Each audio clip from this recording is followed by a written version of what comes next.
বন্ধুরা, ফেলে দেওয়া প্লাস্টিকের বোতল আমি নতুন করে কাজে লাগাবো, আর সেটা বাগানের কাজেই লাগাবো। আর কী কাজে লাগাবো সেটা আপনাদের সাথে শেয়ার করতে চলে এলাম। আমি এরকম একটা ছোট প্লাস্টিকের বোতল নিয়ে নিয়েছি, জলের বোতল।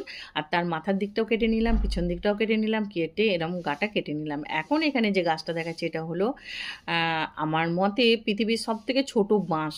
আর এই বাঁশ গাছটা আমি এনেছিলাম দার্জিলিং থেকে, এখন অনেক বড় হয়ে গেছে। আর এই গাছটা এলোমেলো হয়ে থাকে, তাই এই বোতলটা কেটে গোড়ায় এইভাবে সাপোর্ট দিয়ে দিলাম। দেখুন তো কি সুন্দর লাগছে, এখন দেখতে ভালো লাগছে, এলোমেলো হয়ে পড়ে থাকছে না। আর এটা একটা কাজেও লেগে গেল বোতলটা। শুধু এরকম বাঁশ গাছে না, অন্যান্য গাছেও কিন্তু দেয়া যায়। আমি আর একটা গাছও আপনাদের দেখাচ্ছি, চলুন।